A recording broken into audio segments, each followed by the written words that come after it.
호르무즈 해협을 둘러싼 긴장이 여전한 가운데 트럼프 대통령은 이란과 종전 합의 가능성이 높다며 낙관론을 폈습니다. 하지만 이란은 결이 다른 반응을 보이고 있는데요. 양국의 협상 상황 도대체 어떻게 진행되고 있는 건지 김재천 서강대학교 국제대학원 교수와 함께 분석해 보겠습니다. 어서 오십시오. 안녕하세요.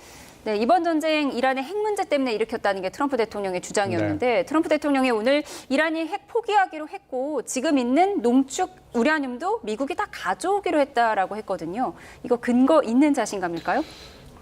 일단 이란이 핵 포기를 하겠다라는 것은 핵 포기에 동의를 했다라는 것은 이란이 다시 핵 문제를 협상 테이블에 올려놓고 논의를 하기로 했다라는데 동의를 했다라고 해석하면 될 것 같습니다. 협상이 교착 상태에 빠진 이후에 이란은 줄곧 이 핵 문제는 협상의 대상이 아니라고 했어요. 그러면서 해협을 먼저 풀고 그리고 종전을 선언한 다음에 그리고 나서 핵 협상을 하자라고 했었거든요. 이제 그런 입장에서 조금 선회를 한 것이죠. 그래서 다시 이 핵 문제를 협상 테이블 위에 올려놓고 논의를 할 수 있다는 것이지 트럼프 대통령이 얘기하듯이 비축분을 다 내놓기로 했다 이런 것은 지금 상황에서는 조금 과장인 것 같고요. 어쨌든 간에 다시 핵 문제가 이 협상 테이블에 올랐다라는 것은 상당히 긍정적이고 그리고 이번에 지금 하겠다라는 합의는 사실 어떻게 하겠다라는 것은 아니라고 저는 생각을 합니다. 그래서 이란이 핵을 포기한다면은 미국은 이러이러한 수준의 경제적인 지원을 할 수 있다. 이 정도의 큰 합의. 그리고 이제 물론 또 호르무즈 해협 봉쇄 해제에 대한 내용이 들어가겠죠. 그래서 큰 틀의 합의이기 때문에 한 페이지짜리 합의라고 그러지 않습니까? 그래서 앞으로 더 이 추후 협상이 더 중요할 거라고 저는 생각을 합니다. 네, 그러니까 핵 협상에 대한 어떤 이란의 전향적인 태도를 조금 읽을 수 있는 트럼프 대통령의 자신감이었는데 지금 언급하신 것처럼 한 페이지짜리에 이제 14개 조항이 된 이제 그 문서 이게 악시오스발 보도였는데 이란에서는 이에 대해서 좀 부정을 하고 있습니다. 가짜 뉴스라고 하고 페제스키안 이란 대통령은 트럼프 대통령이 이렇게 또 자신감을 내비치는 모습에 대해서 외교를 더 어렵게 만든다 이렇게 꼬집기도 했거든요. 일단 트럼프 대통령의 그런 그간의 언행이 분명히 협상을 좀 어렵게 한 측면이 저는 있다고 생각을 해요. 왜냐하면 사실 이란이 항복을 한 것은 아니지 않습니까? 근데 트럼프 대통령 마치 이란이 무조건적인 항복을 했고 그렇기 때문에 본인이 요구하는 것을 다 들어줘야 된다. 그리고 다 들어주고 있다라는 식으로 얘기를 했어요. 그런 자세가 사실 이 협상을 좀 어렵게 만든 측면이 있고 이런 협상은 사실 이 주고받기를 할 수밖에 없다고 저는 생각을 해요. 그러니까 미국이 압도적인 어떤 우위를 가지고 할 수 있는 협상이 아니라고 생각하거든요.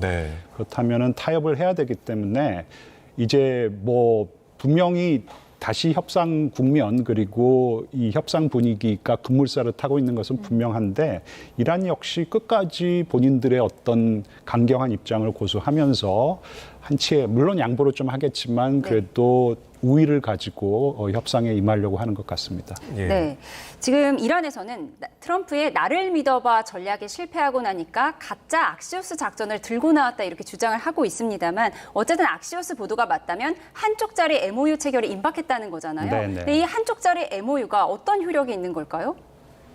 법적인 효력은 없죠. 그러니까 단적인 예로 1994년일 겁니다. 이 우크라이나가 핵을 포기하고 미국과 영국, 러시아와 부다페스트 양해각서를 체결했어요. 지금 다 휴지 조각이 돼버리지 않았습니까? 그 양해각서는 이란이 아니고 죄송합니다. 우크라이나가 핵을 포기할 경우에 미국, 영국, 러시아가 주권을 보장해주겠다는 것이었는데 휴지 조각이 되고 말았어요. 그러니까 사실 이런 양해각서는 합의문의 성격을 띠면 조금 달라요. 그럴 경우에는 법적 구속력이 발생할 수 있는데 양해각서는 어떠한 법적 구속력도 발생하지 않는 것이기 때문에 그래서 추후 협상이 저는 더 중요할 거라고 생각을 하고요. 1994년에 같이 이제 미국과 북한 사이에 이 합의가 발생을 했었습니다. 그러니까 포괄적 합의라 그러는데 1994년 Agreed Framework. 이제 그 이후에 추후 협상이 잘 안 되고 결국 추후 협상이라는 것은 누가 먼저 어떠한 행동을 취할 것이고 그 행동에 대해서 어떻게 보상을 할 것이냐인데 그 논의는 굉장히 지난할 것 같아요. 그래서 사실 양해각서 이렇게 체결하고 바로 이제 후속 협의가 진행될 것이라고 저는 생각을 하고 네. 그게 저는 본게임이고 그 본게임이 정말 중요할 것 같습니다. 네, 일단 많은 단계가 남아있긴 한데 아까 언급하신 것처럼 지금 이 협상 자체는 좀 주고받기가 돼야 된다라고 네, 말씀을 하셨는데 그렇다면은 정말 이란이 핵을 포기를 하고 뭐 네. 중단을 하고 유예를 한다고 한다면 미국에서는 무엇을 또 줘야 되는 거잖아요. 네, 네. 어떤 걸 줄 수가 있을까요? 일단 이란 입장에서 가장 급한 것은 역봉쇄를 좀 풀어줘야겠죠. 그래서 단번에 조금 다 풀어줬으면 좋겠지만 트럼프 대통령이 역봉쇄는 천재적인 발상이었다 그랬잖아요. 네. 예. 그래서 가급적이면 미국 입장에서는 단계적으로 풀어주고 싶겠죠. 그 잘게 썰어가지고 이제 후속 협상을 할 것 같은데 일각에서는 뭐 이란에게 호르무즈 통제권을 주고 그리고 네. 이제 핵에 관해서 큰 양보를 얻어낼 수 있다 그랬는데 네. 예, 이란이 말하는 그 호르무즈 해협 통제권이라는 것이 무엇인지는 잘 모르겠지만 해협을 통과하는 모든 선박에게 통행료 명목으로 금전적인 보상을 요구하는 것은 네. 사실 그거는 미국이 줄 수 그렇죠. 없다고 생각합니다. 예. 그거는 뭐 미국 국내에서도 반발이 심할 것이고 국제사회의 공분을 사는 그런 네. 어떤 결정이기 때문에 일단 예, 경제적인 보상인데 역봉쇄부터 네. 풀고 그 후에 이제 뭐 각종 제재를 갖다 좀 풀어주는 것을 단계적으로 해줄 수가 있겠죠. 예.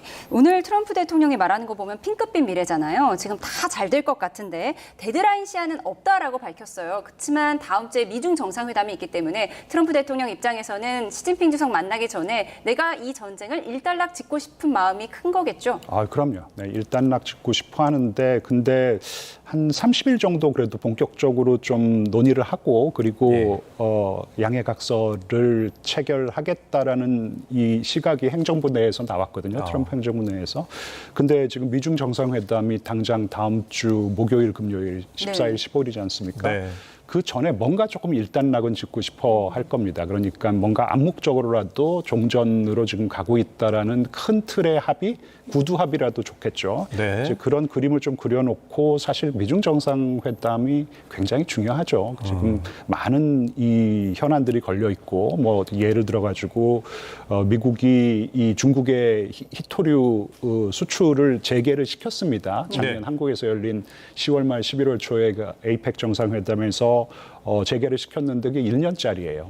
예, 중국이 대두 수입을 재개하기로 했는데 그게 1년짜리이기 예. 때문에 네. 10월 말 갱신을 갖다 시켜야 되는 것이기 때문에 미국 입장에서는 굉장히 중요한 회의고 그리고 그 회의를 앞두고 당연히 이란 문제는 어느 정도 조금 종결시켜 놓고 회의에 좀 집중하고 싶어 하겠죠. 네. 예. 그렇다면은 중국은 이 정상회담에서 이란 문제와 관련해서 어떤 존재감을 좀 드러낼까요? 네, 일단 뭐 미국이 수면 위로 좀 끌어낸 부분이 있어요. 그러니까 미국이 굉장히 강하게 비난을 하면서 너희들이 제재를 어겨가면서 이란에 싼 이 석유를 싼 값에 사가지고 지금 비축해 놓은 거 이거 다 제재 위반이다 그러면서 거칠게 몰아붙이고 있지만 루비오 장관 같은 경우에는 실질적으로 조금 도움을 청하기도 했습니다. 네. 뭐 중국 입장에서도 당연히 지금 뭐 호르무즈 해협 이 봉쇄를 좀 해제하는 것이 필요하겠죠. 왜냐하면 경제적으로 지금 좀 어려운 상황이 발생하고 있으니까요. 하지만 그걸 떠나가지고 지금 조금 물 밖으로 나와서 수면 위로 올라와서 협상을 중재해내는 모습을 보이면서 예. 미국에게 뭔가 조금 발언권을 좀 확보하는 모습인 것 같아요. 그러니까 미중 정상회담을 앞두고 중국이 역할을 해서 나름대로 의미 있는 이란의 양보를 도출해낼 수 있다면은 예. 이거는 네, 정상회담에서 상당히 발언권을 갖다가 강화시킬 수 있는 어떤 그런 결과이기 때문에 네.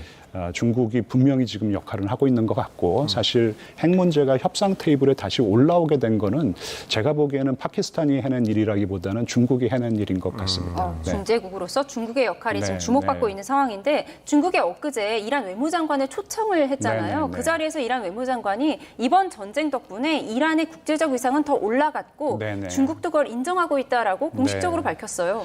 네, 그러니까 이제 좀 다독거리는 것이죠. 사실 중국이 많은 도움을 주지 못했습니다. 그리고 예. 중국이 그런 제3국의 분쟁에 앞장서 나서는 스타일은 아닌데 네. 하지만 이란은 여전히 중요한 전략적인 파트너 국가이니까 네. 좀 고생했다라는 예. 것이고 그리고 두 번째로 왕이 장관이 아락치 외교장관에게 왕이 부장이 그 핵무기를 핵 포기하기를 한 것은 참 잘한 결정이라고 얘기를 갖다 했어요. 네. 그거는 다시 핵 문제를 협상 테이블에 올려놓기로 한 그런 결정을 칭찬해 준 것이거든요. 그 얘기는 뭐냐면은 상당히 중국이 그런 어떤 핵무기를 다시 협상 테이블에 올려놓지 않고는 트럼프 행정부와 다시 협상을 재개하기 어려울 것이다라는 좀 훈수를 더 준 것 같아요. 예.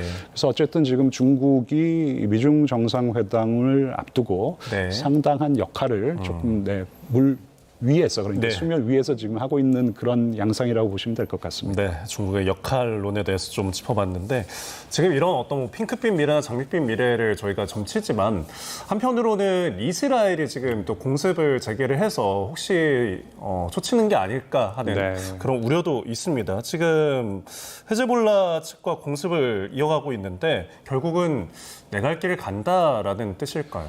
그렇죠. 지금 뭐 종전 협상이 다시 급물살을 타고 있는 어떤 이런 형국, 이 네. 형국을 바라보는 시각이 이스라엘은 상당히 이 트럼프 행정부와 다를 거라고 생각을 합니다. 일단 지난번 휴전에 돌입했을 때도 이스라엘은 이 휴전은 예. 미국과 이란 사이의 휴전이지 이스라엘과 이란의 대리 세력 헤즈볼라와의 어떤 이 교전은 아무 상관이 없다라고 주장을 하지 않았습니까? 예. 근데 트럼프 대통령이 그래도 강력하게 설득해서 자제를 하고 있었는데 지금 만약에 이 이란과 미국과 이란이 종전을 선언하게 된다면은 그게 이제 어떤 종전 선언이 될 것인지 예, 그러니까 과연 또 이 헤즈볼라 그러니까 이란의 대리 세력까지 공격하는 것을 중단하는 어떤 그런 종전 선언이 될 것인지 예. 그것을 원하지 않겠죠. 예. 뭐 이제 만약 그래도 그렇게 된다면은 그 이전에 조금 진도를 확 뽑아놔야 되는 좀 측면도 있는 것이고요. 어쨌든 헤즈볼라는 뭐 이스라엘의 좀 실존적인 위협이기 때문에 종전 협상이 어떻게 진행이 되던 간에 네. 예, 이스라엘은 다시 교전을 재개할 가능성이 높고 사실 네타냐후 총리는 한 몇 주 전에 분명히 이 전쟁을 자기는 한 1년 이상 충분히 하고 싶다라는 얘기를 했거든요. 그렇기 때문에 지금 또 다시 변수로 부각할 가능성도 있다고 생각합니다. 예, 네. 우리가 네타냐후 총리를 이 전쟁의 빌런이라고 부르기도 했는데요. 앞으로 어떤 입장을 낼지 좀 보도록 하겠습니다. 그런가 하면 트럼프 대통령이 오늘 또 SNS에 이 전쟁 짧게 끝냈다라는 걸 강조하면서 또 excursion, 짧은 여행이다라는 걸 네. 강조했고 또 작은 소규모 충돌이었다, skirmish 이런 단어를 자꾸 네, 쓰고 네. 있거든요. 익스컬션은 뭐 소풍 그런 개념인데 예. 소풍식으로는 너무 좀 길게 갔다 온 것 같고 네. 소풍에 돈을 좀 너무 많이 쓴 것 같아요. 그러니까 그만큼 지금 국내 여론이 안 좋다라는 것이고 어떤 대통령이든 간에 1973년 이후 전쟁권한법이 통과가 된 이후에 네. 이런 어떤 교전을 전쟁이라고 규정한 대통령은 한 명도 없어요. 전쟁이라고 규정하면 당연히 전쟁권한법에 법이 적용이 되는 것이기 때문에 그래서 사실 hostility, 그러니까 적대 행위라는 표현을 써도 안 됩니다. 예. 그래서 이 police action, 뭐 경찰 행위라는 표현을 가장 많이 쓰죠. 네. 예, 그랬기 때문에 지금 뭐 전쟁 권한법이라는 거는 적용이 안 돼요, 사실요. 예. 지금 안 되는데 그것도 상당히 부담스럽지만 무엇보다도 국내 여론이 굉장히 좋지를 않습니다.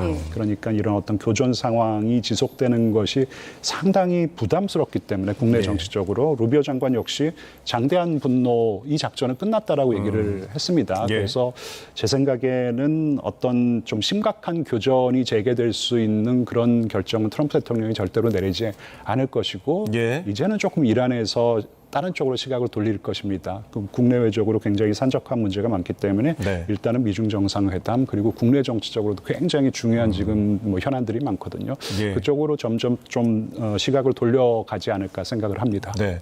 그런데 지금 이제 미국 국내 상황을 좀 보면 특히 백악관이나 어떤 그 이제 정부에서 내부에 대한 어떤 메시지나 그런 협의 같은 것들이 늘 잘 되지 않고 있다 이런 관측이 있는데 최근만 보더라도 트럼프 대통령이 뭐 승리했다, 뭐 강력한 또 폭격을 또 할 수 있다 이렇게 오락가락하는 와중에 루비오 장관의 이제 브리핑을 통해서 군사작전 종료됐다. 지금 이제 완전히 그 프로젝트 프리덤으로 넘어왔다라고 하는데 좀 그 내부에서 좀 정리가 되지 않고 있는 모습은 좀 어떻게 보시나요? 근데 이제 트럼프 대통령이 통제가 되질 않고 예. 그리고 기본적으로 뭐 다들 뭐 루비오 장관이나 특히 JD 벤스 부통령 같은 경우에는 생각이 있는 사람들이거든요. 네. 나름대로 전쟁에 대해서 굉장히 회의적인 시각을 가지고 있었는데 트럼프 대통령이 네타냐후와 회의를 하면서 네. 다 의견을 물어보긴 봤다라는 것이에요. 근데 하지만 나는 괜찮은 것 같은데 왜들 그래? 그러니까 그 다음부터는 다 예스맨이 돼버린 것이에요. 그리고 트럼프 대통령이 하는 발언 같은 경우에는 그냥 예.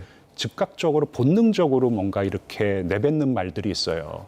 이런 거는 통제가 전혀 되지를 않고 네. 일종의 버릇인 것 같아요. 예. 예, 그렇기 때문에 지금 내부 조율이 되지 않는 거는 분명한 것 같고 예. 행정부 내에서도 물론 이런 결정을 내릴 때는 이너서클이라 그러죠. 네.